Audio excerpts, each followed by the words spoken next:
शांति। आज का सत्र है कर्मों की गुह्य गति, दूसरा भाग। इस संसार के अंदर मनुष्य जो कुछ भी अपने जीवन के अंदर प्राप्त करता है अपने कर्मों के हिसाब से, और इसीलिए कर्मों की गति अति गुह्य कही गई है। वास्तव में कर्म कितने प्रकार के हैं? देखा गया है कि संसार के अंदर 4 प्रकार के कर्म दर्शाए गए हैं। सर्वप्रथम है श्रेष्ठ कर्म, दूसरे प्रकार के कर्म है अकर्म, तीसरे प्रकार के कर्म है पुण्य कर्म, और चौथे प्रकार के कर्म है विकर्म। अब ये कर्म को समझने के लिए श्रेष्ठ कर्म यानी एक बीज बोने का कर्म, जिस तरह खेती में एक किसान बीज बोता है, बीज बोना भी कर्म है। उस बीज की परवरिश करता है, पौधा निकलता है, उस पौधे को भी परवरिश करता है, वृक्ष बनता है, और उस वृक्ष के ऊपर एक फल लगता है। वो फल तोड़ के वो खाता है, ये भी कर्म है। बीज बोना भी कर्म है, फल तोड़ के खाना भी कर्म है, और एक ही व्यक्ति करता है। लेकिन दोनों कर्मों में कोई अंतर है? बहुत बड़ा अंतर है। बीज बोने का कर्म जो है वो श्रेष्ठ कर्म है। क्यों? क्योंकि एक बीज से मुझे 100 फल की प्राप्ति होती है, और वो भी हर सीजन में। लेकिन फल तोड़ के खाना, इसको कहा जाता अकर्म, कि जिस कर्म का दूसरा फल नहीं मिलता है। बीज बोने वाला जो कर्म था उससे फल मिला, इसलिए उसको श्रेष्ठ कर्म कहा गया। लेकिन फल तोड़ के खाया, समाप्त हो गया, संतुष्टि मिली और पूरा हो गया। तो एक कर्म का प्रारंभ है जो श्रेष्ठ है, और एक कर्म का फल जो समाप्त हो जाता या न्यूट्रलाइज हो जाता। वहां पर वो कर्म समाप्त हुआ, निष्क्रिय हो गया, उसका कोई दूसरा फल प्राप्त नहीं होता, इसलिए उसको अकर्म कहा गया है। तीसरा कर्म जो पुण्य कर्म, यानी मनुष्य जैसे दान करता है और पुण्य मिला उसको थोड़ा बहुत। जैसे बीज बोने वाले कर्म को 100 फल मिल जाता, इतना पावर वाला नहीं है। पुण्य कर्म माना कुछ दिया और उसके बेट में, उसके बदले में कुछ प्राप्त हो गया, ये पुण्य कर्म। और चौथा है विकर्म, यानी विकृत कर्म या विकारों के वशीभूत किया गया कर्म, जो बुरे कर्म है या पाप कर्म के खाते में जाता है, या जिसमें कहा जाए कि उधारी का खाता बहुत कर्जदार इंसान बन जाता है, इसको कहते हैं विकृत कर्म, विकारों के वशीभूत किया गया कर्म विकर्म। तो ये 4 प्रकार के कर्म इस संसार में होते हैं। लेकिन कर्म सिद्धांत को अगर देखा जाए तो कर्म सिद्धांत क्या है? कर्म सिद्धांत 3 वाक्यों के अंदर स्पष्ट किया गया है। जो करेगा सो पाएगा, जैसा करेगा वैसा पाएगा, और जितना करेगा उतना पाएगा। ये है कर्म सिद्धांत। और इस कर्म के सिद्धांत के हिसाब से मनुष्य आत्माएं इस जीवन को जीते हैं।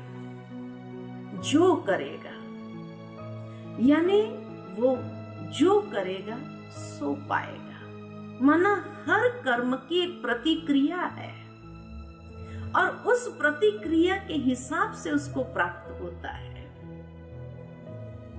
जैसा करेगा, माना जैसा मनुष्य ने कर्म किया वैसा ही उसको मिलेगा। यानी वो प्रतिक्रिया भी कैसी होगी कि जो मनुष्य ने जैसा किया वैसा ही उसको फल मिलेगा। वहां कोई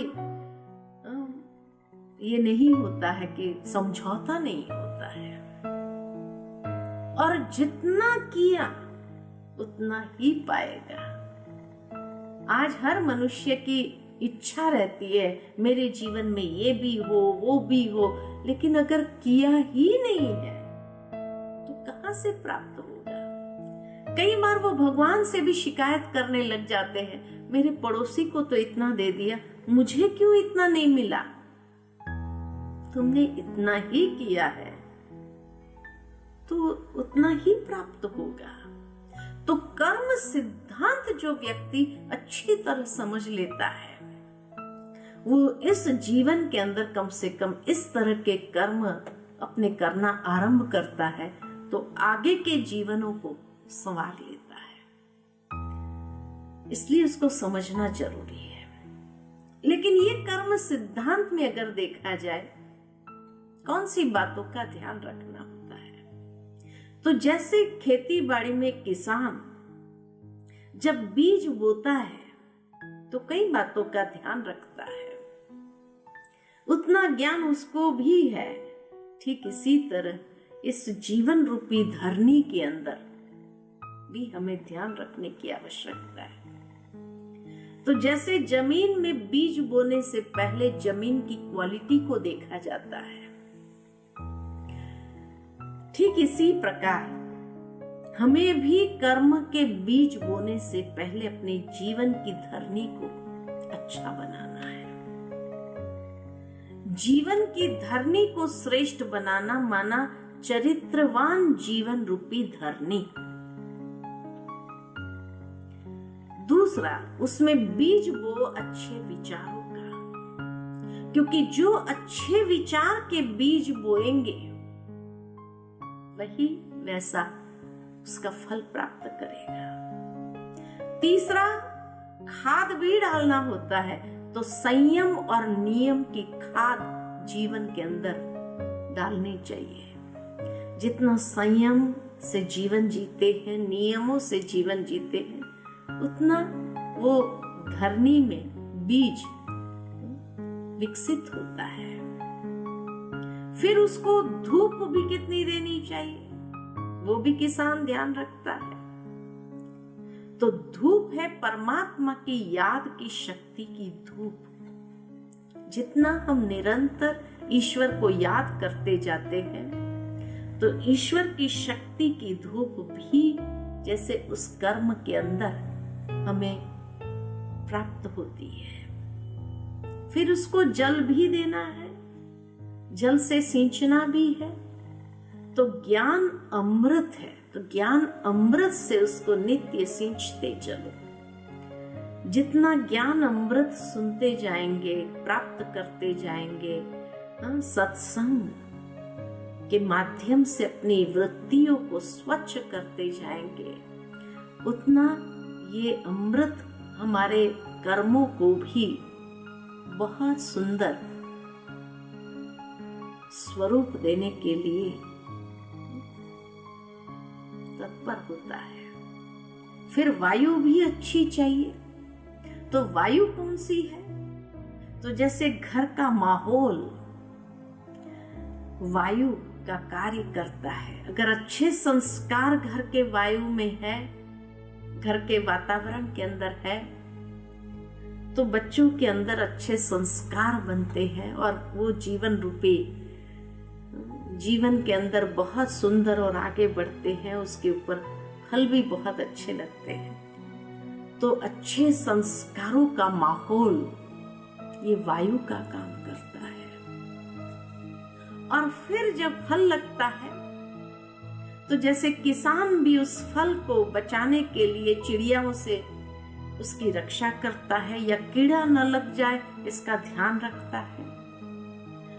तो तो हमारे जीवन के अंदर भी जब अच्छे फल लगने आरंभ होते हैं, उस समय हमें भी ये दो बातों से ध्यान रखना है कि कहीं कीड़ा न लग जाए या कोई चिड़िया उसको खराब न कर दे। तो कीड़ा कौन सा लगता है? अहंकार का कीड़ा।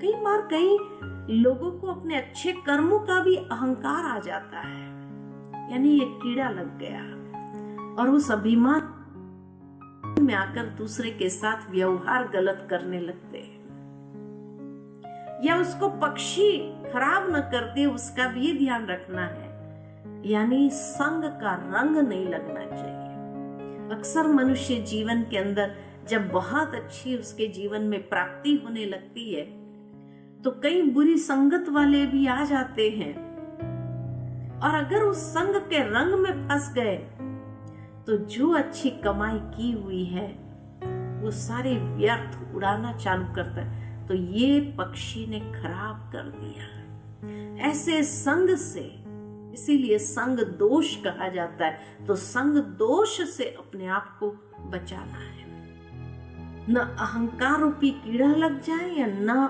संग दोष के कोई पक्षी आकर हमारे जीवन को खराब कर दे, और तब जाकर के हमारे जीवन के अंदर प्रसन्नता, संतुष्टता के फल का अनुभव कर सकते हैं, और वो जीवन कितना सुंदर हो जाता है। कई लोग सोचते हैं कि इतना ध्यान रखना कैसे होगा। तो सिंपल अगर टेक्निक में बताऊं कि हर कर्म करते हुए परमात्मा की स्मृति में, आत्म स्वरूप में स्थित होकर के हम कर्म करें। जितना परमात्मा की याद की शक्ति उस कर्म में जाएंगे तो वो कर्म अपने आप स्वतः अच्छा होने लगेगा। तो ये है कर्म की गुह्य गति, जिस गुह्य गति के आधार पर अपने जीवन को सींचना है और सींचते हुए उसको बहुत सुंदर बनाना है। ओम शांति।